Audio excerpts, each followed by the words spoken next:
अरे बहू, ला टीवी का रिमोट मुझे दे। तू कब से टीवी देख रही है?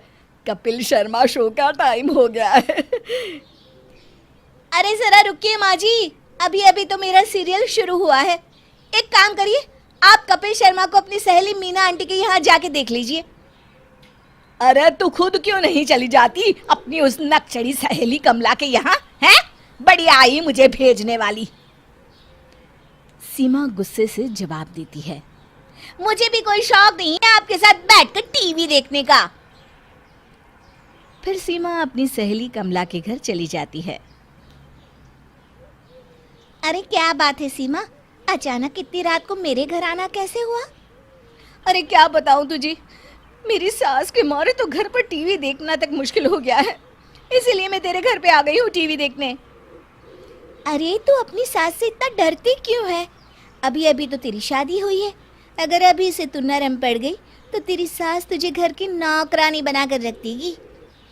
तो बिल्कुल ठीक कहती है कमला, मेरी सास कुछ जरूरत से ज्यादा ही मेरा फायदा उठाती है। घर का सारा काम मुझे अकेली को करना पड़ता है। तो चिंता मत कर, बहुत आसान तरीका है। बस कल से तेरी सास तुझे जो भी काम बताए तू उसे करने से साफ मना कर दे। देख लेना, धीरे धीरे तेरी सास लाइन पर आ जाएगी। फिर अगले दिन से सीमा कमला की सिखाई हुई बातों को अपनाती है और अपनी सास से छोटी छोटी बातों पर झगड़ने लगती है। अरे बहू, सुबह से ये कपड़े बाथरूम में पड़े हैं, तूने अभी तक धोए क्यों नहीं? माँ जी, आज मेरी तबीयत ठीक नहीं है, आप धो लीजिए कपड़े। ऐसे भी मैं तो रोज धोती हूँ ना, घर का थोड़ा बहुत काम आप भी कर लिया कीजिए। अरे बड़ी बदतमीज है तू, बहू होके अपनी सास से कपड़े धुलवाएगी? ये तो इस घर में कभी भी नहीं हो सकता। सीमा चिढ़कर अपनी सास को जवाब देती है। तो ठीक है, कपड़े इसी तरह पड़े रहने दीजिए, मुझे कोई फर्क नहीं पड़ता। मैं चली अपने कमरे में। फिर अगले दिन। अरे सीमा, तुमने अभी तक मेरे कपड़े नहीं धोए, मैं ऑफिस क्या पहन कर जाऊंगा?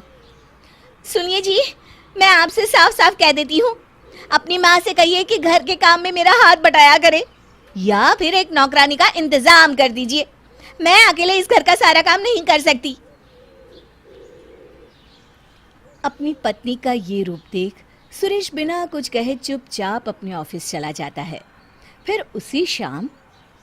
अरे बहू, रात के 8 बज गए हैं और अभी तक तूने खाना नहीं बनाया, तू आखिर कर क्या रही है? आज मेरा खाना बनाने का मूड नहीं है, आज खाना आप बना लीजिए या फिर रेस्टोरेंट से मंगा लीजिए ना। अरे बड़ी अजीब है तू, अगर मुझे ही खाना बनाना था तो तुझे क्यों बहू बनाकर अपने इस घर में लाई हूँ? बस बहुत हो गया माँ जी, आप भी कभी कभी अपने हाथ पैर चला लिया कीजिए। सारा दिन बस यहाँ वहाँ टाइम पास करती रहती हैं। हे भगवान, वो कौन सी मनहूस घड़ी थी जब मैं इसे अपनी बहू बनाकर इस घर में लाई थी। अरे माँ जी, किस्मत तो मेरी फूट गई है जो मुझे आप जैसी सास मिली है। फिर दोनों एक दूसरे से नाराज होकर अपने अपने कमरे में चली जाती है। थोड़ी देर के बाद सुरेश और उसके पिताजी दफ्तर से घर लौटते हैं।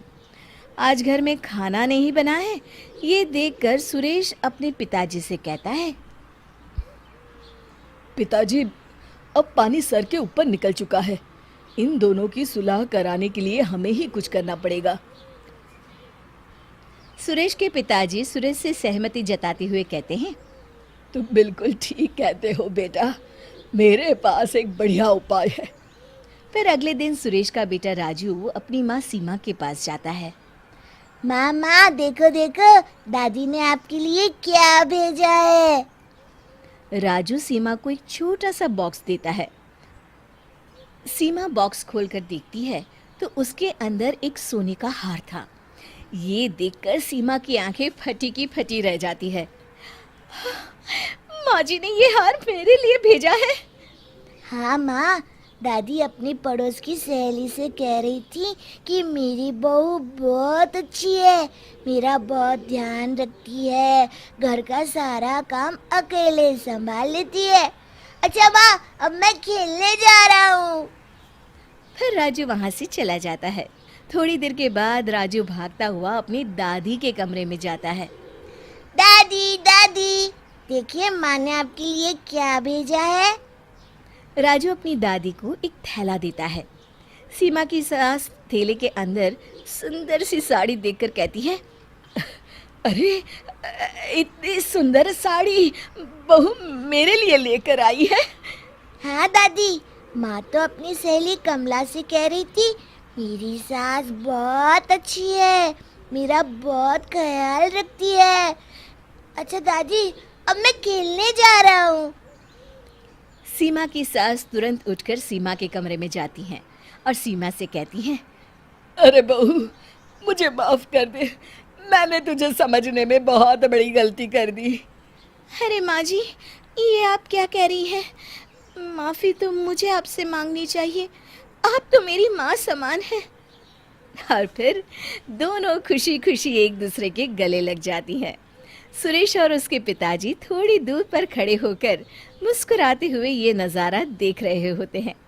शिक्षा, हमें अपने हर रिश्ते की अहमियत समझकर उसे सम्मान देना चाहिए।